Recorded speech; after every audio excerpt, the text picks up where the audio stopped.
আমরা semi standard আগে রাতে পরে যে কামব্যাকটা দিই ঠিক একেবারে আর্জেন্টিনা প্রতি ম্যাচে এভাবে কামব্যাক। আমার আজকের ম্যাচ দেখে মনে হয়েছে যে না, আজকের ম্যাচে কোনো চুরি হয় নাই। এখানে হচ্ছে কমিটির আজকে কোনো হাত ছিল না আর কি। মানে আর্জেন্টিনা আবারও প্রুফ করলো যে আর্জেন্টিনার উপর এইসব যে কালা জাদু, তারপরে হচ্ছে আপনার এত কুফা কোনো কিছুই আর খাটে না। কারণ আপনি দেখেন প্রথম ম্যাচে সেই ঘানার সেই তান্ত্রিক আসলো, যে ঘানার তান্ত্রিকের কারণে হচ্ছে মেসি এই ম্যাচেই বাদ যাবে। খেলা টাফ হইলেও শেষ পর্যন্ত হচ্ছে আর্জেন্টিনা দিচ্ছে। পরে আসলো আজকে ইভেন দেখেন আর্জেন্টিনা বাদে বাকি যেসব দল পর্তুগাল, ব্রাজিল সবাই একজোট হয়ে যে হচ্ছে আর্জেন্টিনার পক্ষে থাকবো, কারণ ওরা এই কয়দিন যতবারই যা চেঞ্জ করছে সেই দলই হচ্ছে আপনার আলটিমেটলি হেরে গেছে। তো আজকে সবাই মিলে, ইভেন আমার রুমমেটও এসে দেখলাম আর্জেন্টিনার জার্সি একটা ম্যানেজ করে নিয়ে আসছে, এসে হচ্ছে আজকে আর্জেন্টিনা সাপোর্ট, কারণ ওরা নাকি কুফা, ওরা যে দল সাপোর্ট দিবে সেই দল নাকি হারবে। বাট আলটিমেটলি আবারও প্রুফ করলো যে আর্জেন্টিনা কোনোভাবেই হচ্ছে কোনো কিছু এই মেসির থেকে বড় জাদুকর নাই, তার উপর কোনো জাদুই খাটে না, সে নিজেই বড় ফুটবলের জাদুকর। 86-তে আপনারা হ্যান্ড অফ গড দেখছেন, আজকে ফুট অফ গড মেসিকে দেখলাম। তো এই আর্জেন্টিনা আবারও 4 স্টার লোডিং, আর্জেন্টিনার জন্য শুভকামনা। আর্জেন্টিনা ভার্সেস ইংল্যান্ডের ম্যাচে হচ্ছে প্রথম গোলটা খাওয়ার পরে মনটা খারাপ হয়ে গেছিল, কিন্তু আসলে আশ্বাস রেখেছিলাম, কারণ এই বিশ্বকাপে হচ্ছে আর্জেন্টিনার প্রত্যেকটা ম্যাচ লাস্ট 10 থেকে 15 মিনিট যে পরিমাণ কামব্যাক দিছে, ওই হোপ থেকে হচ্ছে চুপচাপ ছিলাম। আর মানে আরেকটা কথা বললে না, মানে গুপ্তরও তো একটা লিমিট থাকে। মানে এই যদি আমি পরিচয় করি, আমার ফ্রেন্ড সে পিওর ব্রাজিল ফ্যান, কিন্তু সে আজকে আর্জেন্টিনার হচ্ছে জার্সি পরে এসছে, কারণ তার বিশ্বাস সে যে দলে সাপোর্ট করছে, যেমন গত ম্যাচ ফ্রান্সকে সাপোর্ট করে ফ্রান্সের জার্সি পরছে, ফ্রান্স হেরে গেছে, সেই বিশ্বাস থেকে সে আজকে আর্জেন্টিনার জার্সি পরে এসছে। প্রথম গোল দেওয়ার পরে মানে গোল দিছে আপনার ইংল্যান্ড, সে উল্লাস করতেছে, সবাই অবাক যে ঘটনা কি সত্য? ঘটনা সত্য না, আসলে বিষয়টা হচ্ছে কি, আমরা এখানে আসছি খেলা এনজয় করতে, কিন্তু এক পর্যায়ে দেখা গেছে আমার বন্ধু হচ্ছে খেলা দেখতেছে না, কারণ তার বিলিভটা হচ্ছে সে খেলা দেখলেই হচ্ছে আর্জেন্টিনা আজকে হারবে। তো সে হচ্ছে গিয়ে অন্য পাশে মুখ করে বসেছিল, গোল দেওয়ার পরে সে হচ্ছে স্ক্রিনের দিকে তাকাইছে।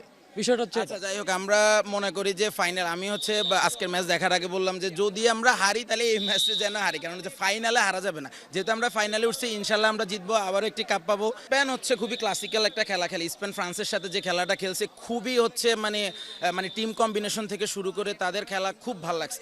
এখন এটা আর্জেন্টিনার জন্য খুবই একটা টাফ প্রতিপক্ষ, তো আমার মনে হয় যে একটা পারফেক্ট ফাইনাল ম্যাচ আমরা উপভোগ করতে যাচ্ছি ইনশাল্লাহ। আমার আজকের ম্যাচ দেখে মনে হয়েছে যে না, আজকের ম্যাচে কোনো চুরি হয় নাই। এখানে হচ্ছে কমিটির আজকে কোনো হাত ছিল না আর কি, এতটুকুই বলবো আমি।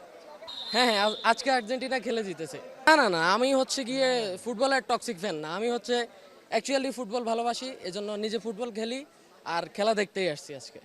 আমার বিশ্বাস এবার আর্জেন্টিনা জিতবে, কারণ হচ্ছে আর্জেন্টিনা প্রত্যেক ম্যাচে যেভাবে কামব্যাকটা দেয়, এটা হচ্ছে আসলে মানে বলা খুব টাফ আসলে কে জিতবে। তারপরে আমার আশা আর্জেন্টিনা জিতবে। না না না, এটা প্রথমে মনে হয় না, আমার হচ্ছে কি ইজিপ্টের ম্যাচেই মনে হয়েছে যে আর্জেন্টিনা হয়তো বাদ পড়বে, কিন্তু এরপর মনে হয়েছে যে না, এখন আর আর্জেন্টিনাকে আসলে আটকানো সম্ভব না। ম্যাচ এভারেজ আর্জেন্টিনা এবং ইংল্যান্ড ভালো খেলছে।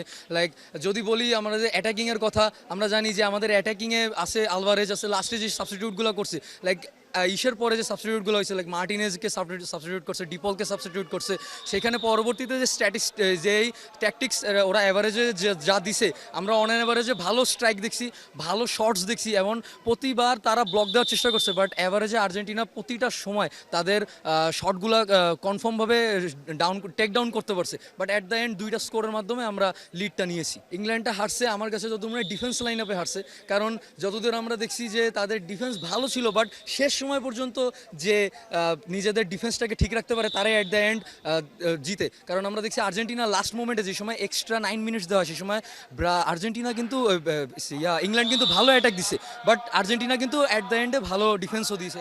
আমার কাছে সত্যি বলতে লাগছে কি, যে আমরা জানতাম যে সেমিফাইনাল পর্যন্ত যেহেতু কোয়ার্টার আমরা গ্রুপ স্টেজে শেষ মতো দেখছি, তো মনে হচ্ছে একটা সত্যি কথা, যেটা আর্জেন্টিনার ইন্ডিভিজুয়াল প্লেয়ার বা পারফরমেন্স আমরা তত দেখি না যত ক্লাব টুর্নামেন্টে দেখি, বাট এরা যে সময় টিমে আসার পরে তাদের পারফরমেন্স 10x হয়ে যায়, যেটা শুধুমাত্র মেসিকে কেন্দ্র করে যারা যে বলে, তারা এমন বলছে, এনজো না কে টিমমেট বলছে যে অ্যাট দ্য এন্ড আমরা মেসির জন্য কাপ জিতবো, তারা মেসিকে উৎসর্গ করে দিচ্ছে শুধুমাত্র ট্রফিটা নেওয়ার জন্য। তাই এটা বলা যায় যে আমরা আশা রাখতে পারি যে এই ফাইনালটা আমরা জিতবো। স্পেন অনেক হার্ড টিম, যেটা ক্লাব পর্যায়ে আমরা দেখেছি প্রতিটা প্লেয়ার অনেক ভালো, বাট অ্যাট দ্য এন্ড আর্জেন্টিনাই জিতবে আমার মনে হয়। আচ্ছা, আর্জেন্টিনার প্রতিবার যে কামব্যাকটা দেয় এটা হচ্ছে লাইক আমরা সেমি স্ট্যান্ডার্ড আগে রাতে পরে যে কামব্যাকটা দিই ঠিক একেবারে আর্জেন্টিনা প্রতি ম্যাচে এভাবে কামব্যাক দেয়, ইনশাল্লাহ ফাইনালে এভাবে কামব্যাক দিবে এবং আর্জেন্টিনা কাপ নেবে ইনশাল্লাহ। আসলে একটা আমার কথা ছিল, আমরা যেহেতু ঘর থেকে একবার বের হয়েছি, তো আর একটা ঘরে ফিরবো শুধুমাত্র এই 2026 সালের ওয়ার্ল্ড কাপ দেয়ালে নিয়ে। টাঙানোর জন্য হচ্ছে ফ্রেম কিনতেছি অলরেডি, এই জার্সিটা স্মৃতি হিসেবে টানাবো, কারণ নেক্সট থেকে স্টার এড হবে, তো এটা আর পড়তে পারবো না, দেওয়ালে স্মৃতি হিসেবে থাকবে। আর মনে রাখতে হবে আমরা ডিফেন্ডিং চ্যাম্পিয়ন, আমরা আগের বার জিতছি, এবার ডিফেন্ড করে আমরা কিছু মানুষের উদ্দেশ্যে বলতে চাই, আমাদের সামনে অ্যাটলিস্ট আর ওই বাবা চাচা নিয়ে আইসো না, কারণ হচ্ছে আমরা defending champion and running finalist. So নিজ চোখে আর্জেন্টাইন ফ্যান হিসেবে ফুটবল ফ্যান হিসেবে মেসিকে তিনবার ওয়ার্ল্ড কাপ ফাইনাল খেলতে দেখা, it's like a great experience you can have in your life.